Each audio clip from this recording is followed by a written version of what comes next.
A debate.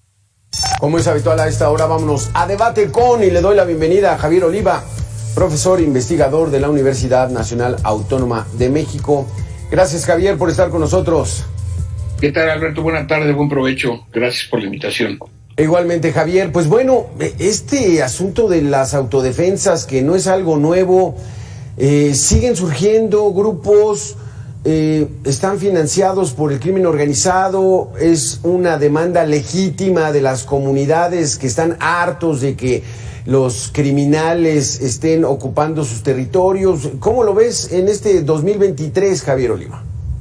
Bueno, es una gama de expresiones y de compromisos y de causas de surgimiento. Podemos distinguir, como sucede en estados como Guerrero, Michoacán, como veíamos en la nota introductoria, en donde hay que distinguir entre las estructuras paralegales y las ilegales. Las paralegales pues tienen que ver con acuerdos en donde las policías comunitarias o las autodefensas son parcialmente reconocidas por la autoridad, como comenzó en Michoacán en 2013.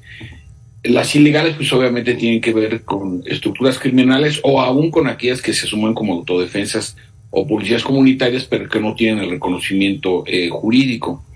Entonces aquí hay que distinguir literalmente, Alberto, caso por caso, aunque de origen no tendrían por qué existir, porque se trata de una reacción ante una acción limitada por parte del Estado mexicano, desde el municipio, el Estado y la Federación, para poder garantizar la seguridad pública. ¿Y qué bien tutela la seguridad pública, Alberto? Pues tutela la integridad física de la ciudadanía, de la sociedad en general, tutela su integridad patrimonial y que puedan desempeñar sus actividades de manera cotidiana sin sobresaltos.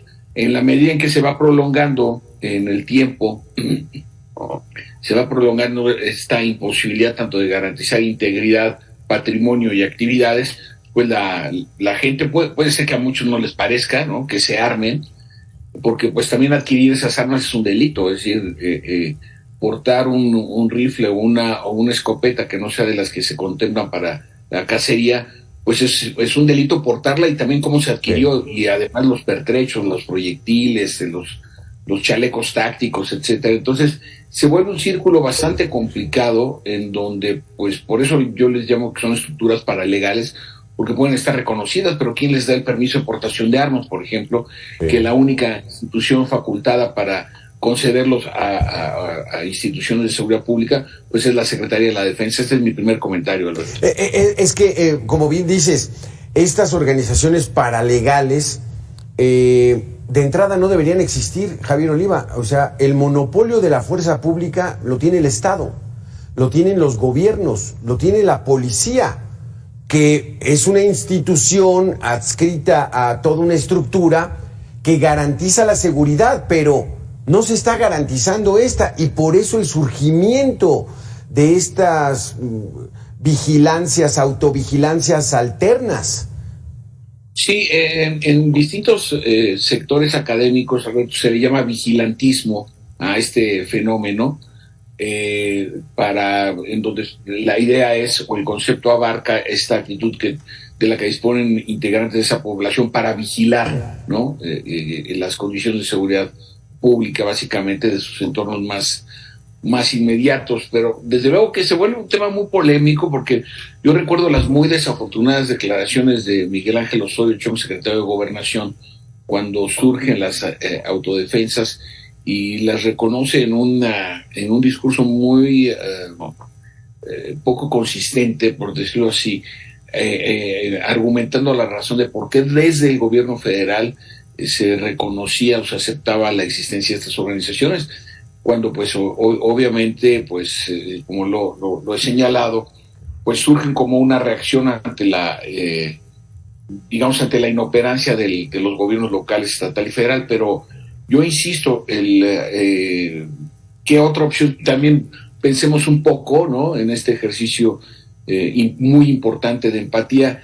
¿Y qué más pueden hacer si ninguna autoridad es renuente, está coludida por miedo, por corrupción o cualquiera que sea la explicación, y no acuden al llamado, al auxilio, no actúan para preservar estas condiciones de paz pública? Pues encontramos estos resultados de que los pobladores Claro. se armen y no solamente en zonas remotas o rurales o semiurbanas, sino también en algunas ciudades importantes ya ha comenzado a darse esta manifestación. Es que este monopolio de la fuerza pública incluso a veces es hasta cuestionado, Javier Oliva, por el exceso de recursos violentos que tienen los propios policías, pero pues no es la policía estructurada. ¿Qué podríamos esperar de estos grupos de autodefensa que pueden actuar de manera arbitraria sin que la propia ley los pueda mantener en orden? Y sucede que en el caso de algunos de ellos, quiero ser muy, muy cuidadoso con mis expresiones, en el caso de algunos de estos grupos o de estas organizaciones, tienen su origen o terminan siendo parte de las estructuras criminales a nivel local. Entonces, surgen supuestamente para proteger a la población de los abusos de la criminalidad y o bien son financiadas y armadas me refiero que las armas que portan se las entregan los propios criminales, o en su defecto terminan formando parte, ¿no?, de una de estas estructuras criminales a nivel local. Entonces, por eso este manejo se vuelve tan polémico, y que pues de forma creciente en distintas partes del país pues vemos cómo no solamente se consolidan, sino incluso aumentan en su número, no me refiero en cuanto a sus integrantes, sino el número de organizaciones como policías comunitarias o autodefensas en distintas partes del país. Y es que, ¿cómo denunciarlas, Javier? Si de repente un evento del presidente en Sinaloa van reporteros y hay un retén de hombres fuertemente armados, son autoridad, son autodefensas, son criminales, y entonces entramos en una disyuntiva brutal. Con ese tema regresamos a Javier Oliva. Vamos a hacer una pequeña pausa de 2 minutos y volvemos. De acuerdo.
Gracias, Javier Oliva, gracias a toda la gente que nos está viendo aquí en Mega Noticias. Al gobierno federal no le interesa solucionar el problema de las autodefensas en el país. Por el contrario, podría aprovecharlo, así lo asegura Salvador Rangel, obispo emérito de la diócesis Chilpancingo-Chilapa en Guerrero, en entrevista aquí con Mega Noticias.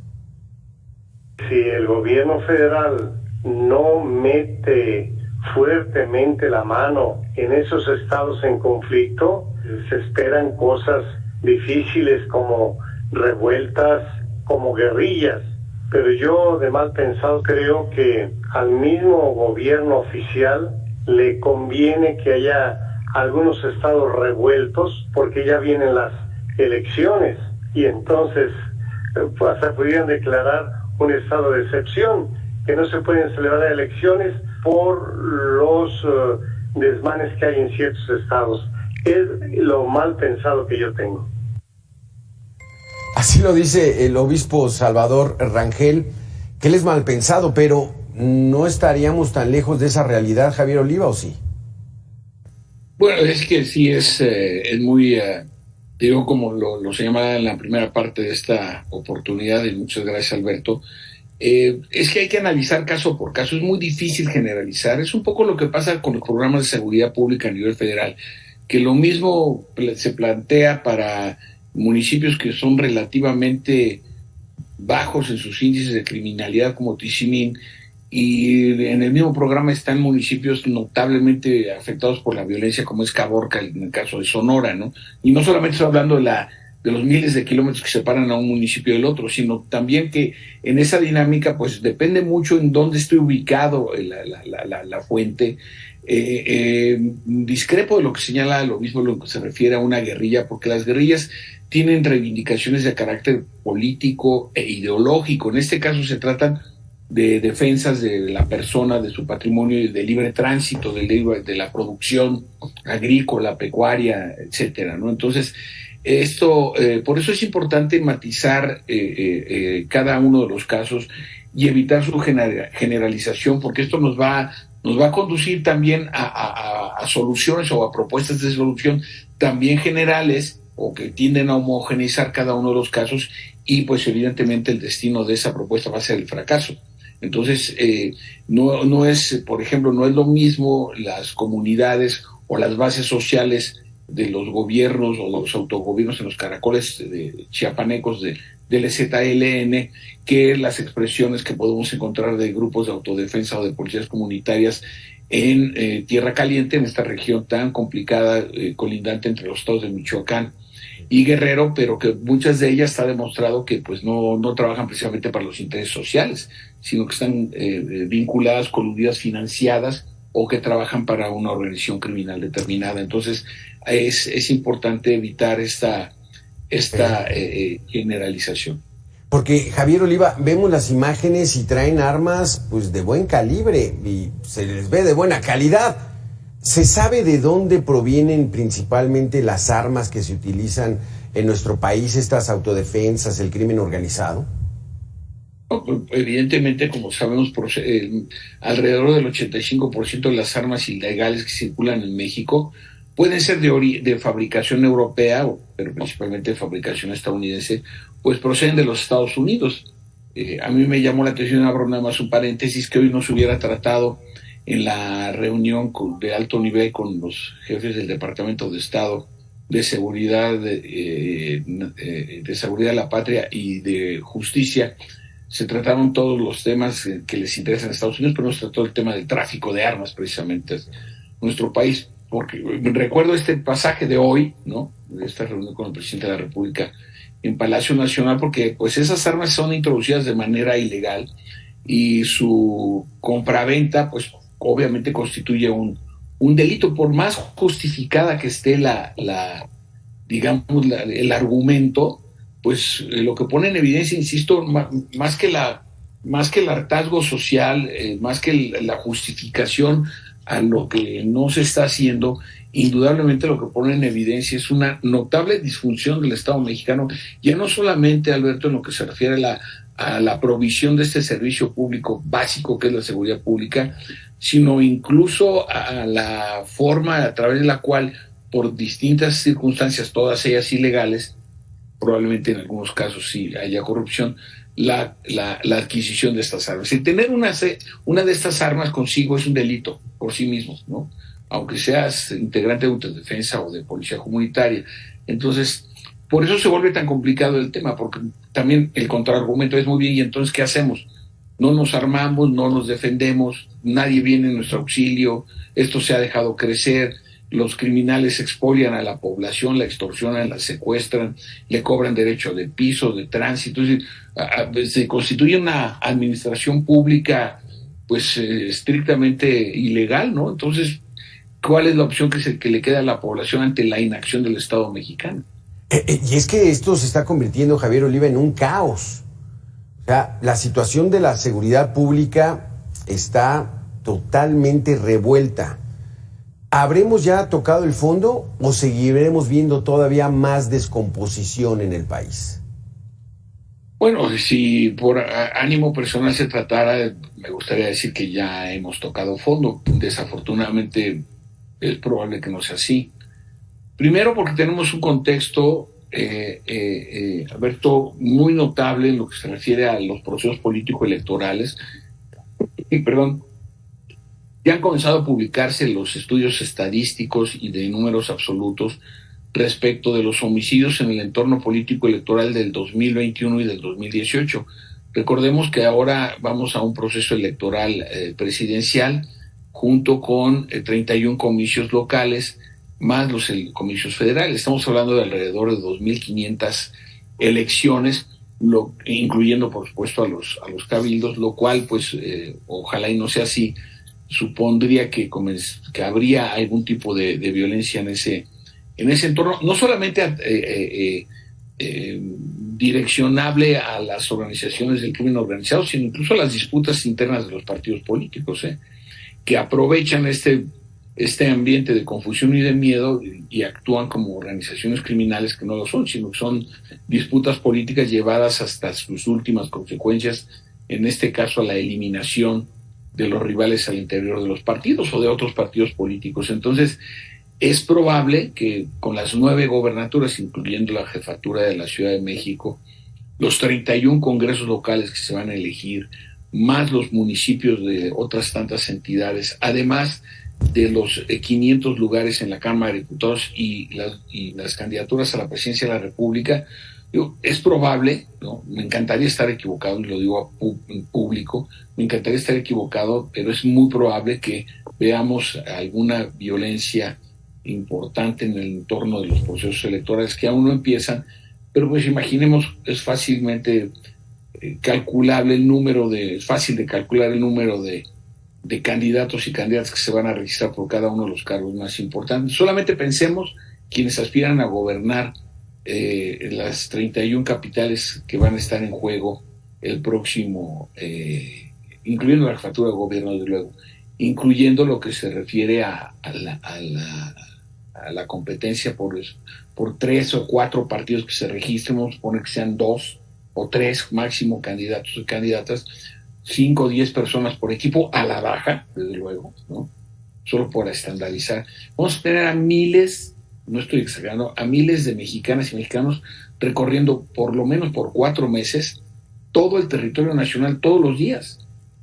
Entonces, evidentemente, la sobreexposición ante estas circunstancias pues puede generar algunos episodios de violencia criminal o de violencia política en general. Está terrible esta situación. Javier Oliva, si me permites, vamos a hacer una pequeña pausa. Está comenzando ya la conferencia de prensa de esta reunión de alto nivel entre México y los Estados Unidos. Vamos a enlazarnos y regresamos, Javier. En el marco del diálogo de alto nivel en seguridad, México-Estados Unidos.